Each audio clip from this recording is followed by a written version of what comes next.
and welcome back to another episode of A Brief History of American Song. Except today we're not focusing so much on the song. We'll be just doing pretty much a brief history of America since we'll be talking all about, that's right, the Battle of Yorktown. So let's get right into it, shall we? We start our story in the year 1781, which is 6 years since the first battles for the American Revolution started, and 5 years since the Declaration of Independence was signed. For the past 3 years, France has been helping the American colonists since they pretty much are always fighting with Britain at this point. By the spring of 1781, it's still really anybody's game to win. So who are the players we're dealing with here? Let's go to England first. King George III. Crowned in 1760, it only took him 5 years to decide that the colonists weren't helping out financially, so obviously they needed to start paying their fair share of taxes. The taxes were so popular that a bunch of people even got together and threw a party in Boston where they threw all of the tea overboard. No. General Clinton, commander of British forces in North America, and General Cornwallis. Okay, so wait. The colonists are expected to fight up against the world's strongest navy? How on earth are they supposed to overcome that? Ask and ye shall receive. The odds were insanely stacked against the colonists going up against King George and his military, but they had a few superstars on their side to make it a little bit closer to a fair fight. First up, General Washington. Yep, that's right. Our favorite George Washington. He was joined by the commander of the French army, Comte de Rochambeau, as well as Everyone give it up for America's favorite fighting Frenchman! Marquis de Lafayette. Alright, I think we're good on the introductions. Let's get into the action already. Ding, ding, ding, ding. Round 1. Clinton versus Washington. Clinton was leading the British forces that were up near Rhode Island, and he knew that in order for the British to keep control over the colonies, they would need to get a strong central port with deep enough channels for ships to pull right up there and deliver whatever supplies and troops they were carrying and then skedaddle on back out to sea. So he called up Cornwallis, who had been super busy in the southern colonies, and told him to stop what he was doing and go find a good spot to make this port thing happen. Cornwallis found the perfect spot at Yorktown, and after giving himself a well-deserved pat on the back, he got busy fortifying the British position. Meanwhile, Washington and Rochambeau had finally heard back from France that ships were on their way to join the fight. They were told that the ships were headed straight for Rhode Island to bring the fight to Clinton, so they hurried on up to get ready for a smackdown. Except the ships never made it. See, instead of veering north towards Rhode Island, the ships took a little detour to pay Yorktown a visit instead. Washington and Rochambeau took advantage of this miscommunication and built fake camps to try and trick Clinton into believing they were preparing for a massive attack in Rhode Island. Which they totally believed, because why would anyone fake a battle camp, right? Round 1, secret winner goes to Washington. Ding, ding, ding. Round 2, Cornwallis versus Washington. And Rochambeau, and Lafayette. Oh, and a cameo performance by Alexander Hamilton. My name is... Okay, take it easy. That's another episode for another time. While Clinton was distracted, Washington and Rochambeau snuck their troops down towards Yorktown to meet up with the French ships, who had by then delivered a literal boatload of troops to Williamsburg. The French ships stayed in the lower Chesapeake, forming a blockade to keep any British help from coming on the sea. Not today, strongest navy in the world. Not today. Around this time, Cornwallis had for sure gotten wind of the super secret gathering, and knew he was outnumbered and in trouble. So by the end of September, he was frantically writing to Clinton for all the help he could get. Clinton got the letter and basically said that they would head down that way within a week, which was great news for Cornwallis. The only thing left to do was get ready for battle. Cornwallis had his troops fortify around Yorktown and across the river in Gloucester by constructing a series of forts called redoubts and connecting them with artillery-lined trenches. Effectively gaining control of the river, Cornwallis figured all he would have to do is wait out the enemy, buying time for Clinton to arrive. Meanwhile, after marching from Williamsburg on September 28th, Washington, Rochambeau, and their troops spent the next week and a half constructing a system of trenches 800 yards from the British defenses. As they completed each section, they moved a scary amount of artillery up into position to be ready to crush Cornwallis and the rest of the occupying Brits. By October 9th, the trenches were complete, and the first wave of attacks began. The French and Americans fired their artillery constantly for several days, and by October 11th, the main British artillery was all but incapacitated. Cornwallis was not in a good place, and as if to rub it in his face, he had received news that Clinton had been delayed because of a sudden storm up north. Cornwallis, however, was not one to be intimidated easily. He fully believed that the defenses would hold and that Clinton would arrive in enough time to decimate these annoying rebels.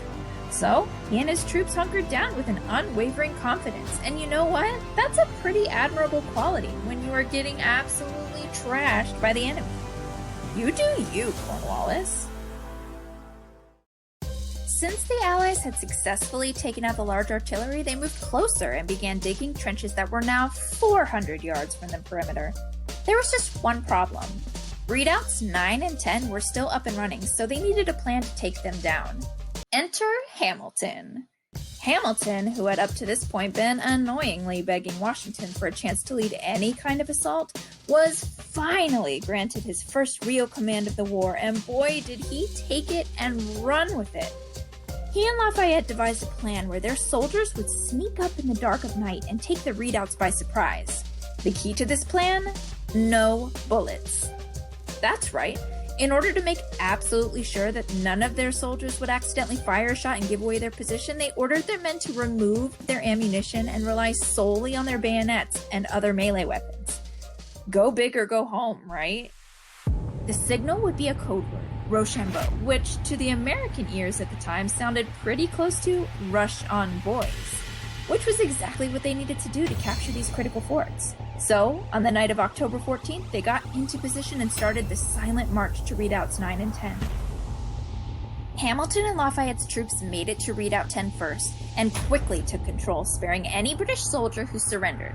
Because they weren't barbarians, duh. The other redoubt was taken a short time later by the rest of the involved French troops, and now it was game on. But wait a second, let's be real. Cornwallis was not faking his confidence before this moment, but finding out that 9 and 10 had been taken was not the news he wanted to be surprised with. Things were definitely taking a turn for the worst as the Allies just let loose on the main fortifications. From the moment they had themselves situated in their new vantage points, they pummeled Cornwallis, who had now grown desperate.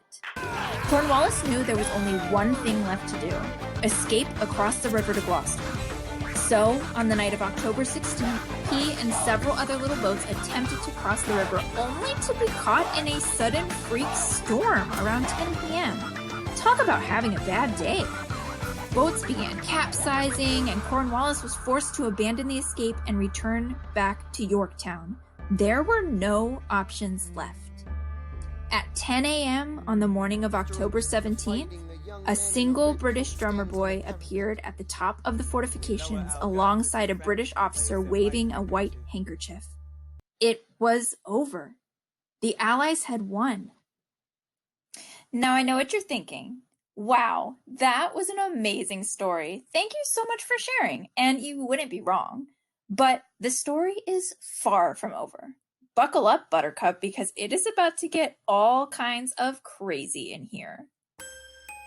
On October 19th, 1781, both sides were preparing for the formal ceremonial surrender to take place. It was a much fancier time, and everything took a great deal more pomp and circumstance.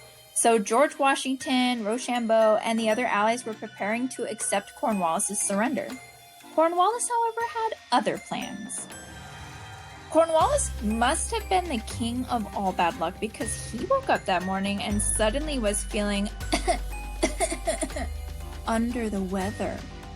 He decided he couldn't possibly present the British surrender since his allergies. Yes, his allergies were acting up. Right, that's the one.